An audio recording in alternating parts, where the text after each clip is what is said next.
The Green Bay Packers offensive line turned the Lions into kittens not once, but twice this year. Winning has always been in his DNA. Loyalty got royalty inside my DNA. Cocaine quarter piece got war and peace inside my DNA.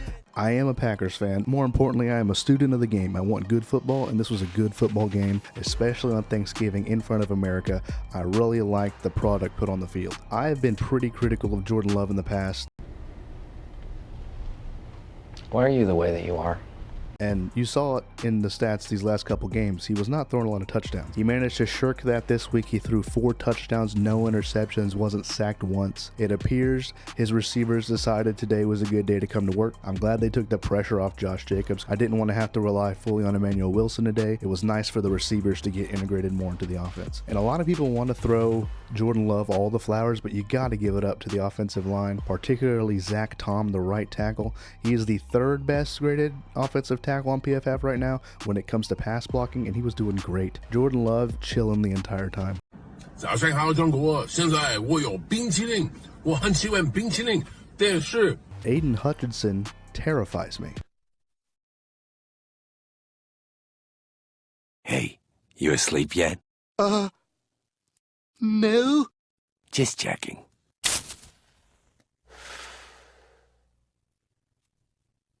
He's 6'7", can probably bench 450, can probably deadlift 700, and he hates the Packers.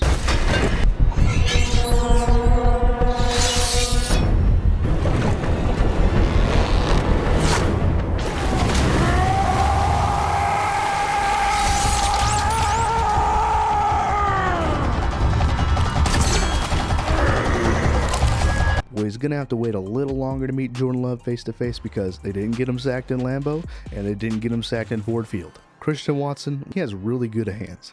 Dontavion Wicks has really good route running. Dontavion Wicks is able to get in the end zone twice, and Christian Watson got in once. Then, of course, you got to give Romeo Doubs, old helmet head, you got to give him his touches. He got a touchdown, too. When it comes to defense, I don't think Micah Parsons is going to stop his steady flow of sacks, his steady flow of tackles. He's not having these 4-sack games, but he's getting sacks every game, slowly. He's like the snail from that one theoretical problem where you have to escape a snail and it comes after you forever. Okay. Let's give the Lions some credit. Jared Goff stood there like a man, took his licks, was not afraid to throw in the face of pressure. He got rocked a couple times by Micah Parsons. Delivered the ball. Jamison Williams, that dude is good. He's fast. He's really, really fast. I mean, he's so fast. He makes fast people look not fast. I got it. He's fast.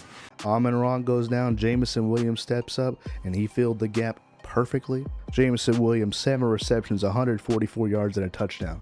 That is a really good stat line. It's unfortunate they didn't get to post that up in a win, but it's still a good stat line for the individual. I like Isaac Teslam. How original. Vanillatron, as the folks in Detroit up there call him. He seems to be really aware of where the ball is at all times. He has amazing hands. He could jump out the gym. Go watch the tape against the Packers when they played in Lambeau Week 2. One of the best catches of the year. One-hand Odell-style catch from the white boy. You love to see it. Go Whites! Hope Amon-Ra's okay. Let me click and see if anything comes out about his injury. Low ankle sprain. So hopefully he's not out too many weeks. When we beat the Lions, when we beat our rivals, I want to beat them at their best. I want to beat them when they have all 53 players healthy, because it kind of cheapens a win if you beat them and some of their best weapons are injured. Like Amon-Ra going down, I can't really hang my hat on this win too much because one of the best receivers in the league caught an ankle sprain and they weren't able to use him. And they also don't have Sam Laporta, one of the better young tight ends. But it was a really good game. I was watching this at Thanksgiving with my ex-in-laws, I guess you call them. Good game. My son has a crush on Erin Andrews, so that's great. She is a baddie, but she's married. Damn. The Packers' next game is against the Chicago Bears, who are looking good. Hey, that's pretty good. The Chicago Bears against the Eagles blew my socks off. Absolutely manhandled the Super Bowl champs defense. Jalen Carter, Jordan Davis didn't even seem like they were there today. They had a couple batted balls, which is what they've been pretty good at. They didn't even need to throw the ball today. That 1-2 punch of running backs between Kyle Monangai and DeAndre Swift, excellent. I love the bowling ball mentality Kyle Monangai has. He's only 5'8", 207 pounds, they said, but he runs like a missile. Oh, he just like me. He just like me for real. You're going to see the nickname I gave him when I do my nicknames video, but he is a blockade buster. Let me pull up league leaders in interceptions right now. Leading the league in interceptions is Bears safety Kevin Byard. He has 6. Tied for second is Nashawn Wright, another Bear. He has 5. And coming up third is, yes, another Bear. Tremaine Edmonds has 4. That whole defense has 6, 5, 4, 9, plus 15 interceptions. 2 + 2 is 4. -1, that's 3. Quick maths. I was not expecting the Bears to be the ball hawk team this year. 15 interceptions between 3 players is insane. That's really, really good. And I'm definitely worried about having to stop this run game against Chicago. We got them this coming Sunday, skip a week, and then the next Sunday. I forget if this first one's at Lambeau or at Soldier Field. But either way, they just went into the link and put it on the Eagles, one of the hardest, loudest fan bases in the league. They can come into Lambeau Field and do the exact same thing. Caleb Williams showed poise. They weren't able to get the passing game going. I think DJ Moore only caught like 1 ball. Cole Kmet caught a couple, but they weren't airing it out when they really could. They kind of relied on the running backs to get the chunk yardage, and they finished up the short yardage situations, little ins and out passes. There was not many long bombs thrown by Caleb Williams. And if he's able to do that against the Packers, we're going to have a long day. Our pass rush needs to get home. But we saw how much the Chicago Bears spent in free agency last year. They got Joe Tooney. They shored up the entire offensive line. They got these offensive weapons ready to go. They drafted well. Who would have thought a 7th round pick from freaking Rutgers was going to be one of the better running backs on the power side of things this year? DeAndre Swift is also getting very annoying. I wish he would have stayed in Philly, because a dude named Swift, it has to be a good running back. Caleb Williams is looking like he might break that 4,000 yard curse. If he becomes the first 4,000 yard guy, there's going to be a problem in the playoffs. I do not want to play the Bears in the playoffs. Need to get them done here. We already swept the Lions. I'm proud of you, you know that. I hope you do. Thank goodness for that. If we can go 1-1 with the Bears in this division series, I'll be fine. I'll be ready to go in the playoffs as long as we don't play San Francisco. No. Wait. Wait. I suppose we can also go over the other 2 games. We'll go Dallas and Kansas City. I'm doing all this off memory, by the way. Dallas and Kansas City. George Pickens. I will keep saying it each week until y'all start listening to me. George Pickens is one of the most physically gifted receivers I have ever seen in my adult life of watching football. He looks just like Julio Jones, just a little bit skinnier. He can jump out the gym, as you saw on that hurdle.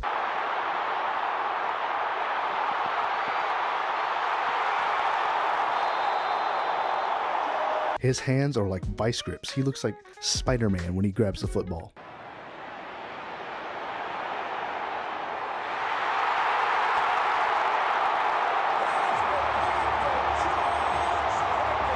His sideline awareness is in a league of its own. I have not seen a guy with this much sideline awareness, with the ability to toe tap and toe drag, since AB, Julio Jones, like the greats. This dude is on the list of greats in the modern era when it comes to body control, hand-eye coordination, and hand-toe coordination. Also, he's fast. He's not even considered wide receiver 1 on his team. Now, his production is that of wide receiver 1 because everyone's trying to double up CD, or they're trying to zone heavy on the side of CD. And that's just getting George Pickens all these one-on-one looks. And I would not rather have anyone in this league in a one-on-one deep ball situation than George Pickens, because he could jump out the gym. He's got the hands for it. When he comes down with it, he's a yak problem. It sucks that Aaron Rodgers does not have this talent to throw to, because I think he would be cooking in Pittsburgh right now.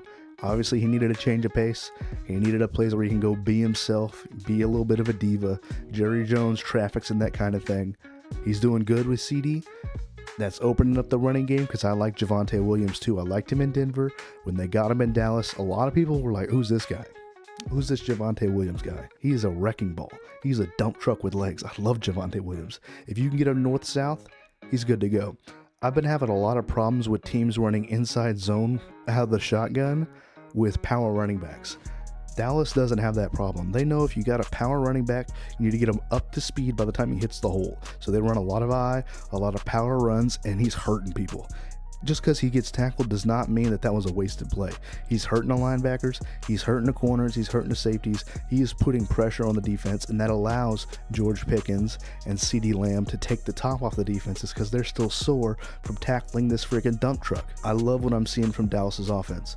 Somehow the defense is holding up too. I hope the Packers get them in the playoffs because I won't even have to watch the game. That's a dub for me. To me, that's still the worst defense in football, but hey, the offense is keeping them off the field by maintaining possession and scoring on top of it.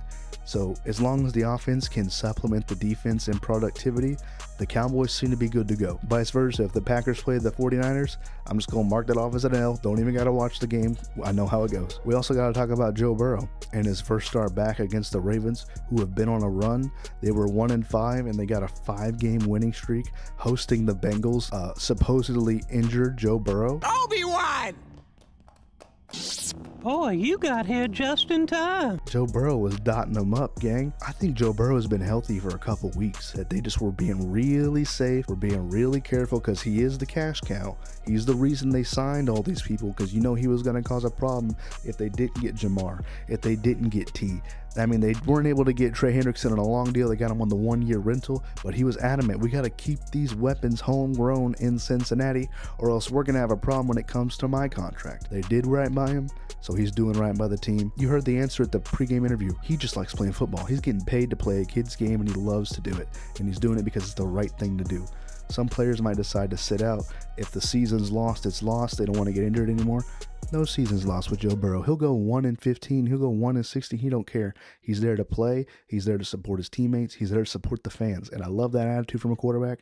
And it's why Cincinnati got themselves a good guy. The defense for the Bengals showed up to play. Coming off a 5-game win streak, they made Lamar look like a freaking kid, dude. The Bengals can still make a push for this division. That offense is ready to go. They've been waiting for Joe to get back. Joe Flacco's been holding it down. I'm thinking that they're going to make a push for the division and try to sneak into the playoffs. The Bengals-Rams Super Bowl was so refreshing.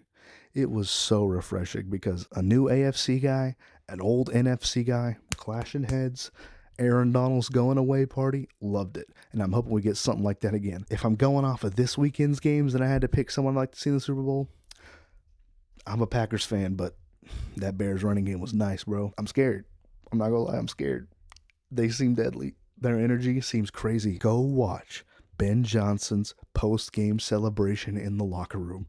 Brother ripped his shirt off, was going crazy. That whole team was yelling, barking, oohing, ahhing. They're bought in. Ben Johnson has the energy. He has the culture. He has it all in a vice, and he's ready to use it. The people of Chicago needed a coach like this. It's been real. It's been fun. I hope you all had an excellent Thanksgiving. Maybe got yourself something a little nice for Black Friday. Make sure you're saving this next paycheck because this next paycheck is the Christmas paycheck. If you got kids, don't be blowing all your money on booze. Don't be going down to the club and spending $1,000 on Diamond and her princesses. Get something nice to the people you like. And if you can't get something nice, be something nice. I love you. I appreciate your viewership. OU's about to play LSU. I'm about to go watch that right now. Boomer Sooner. I'll see y'all in the playoffs. Take care. I got. Winning has always been in his DNA. Loyalty got royalty inside my DNA. Cocaine quarter piece got war and peace inside my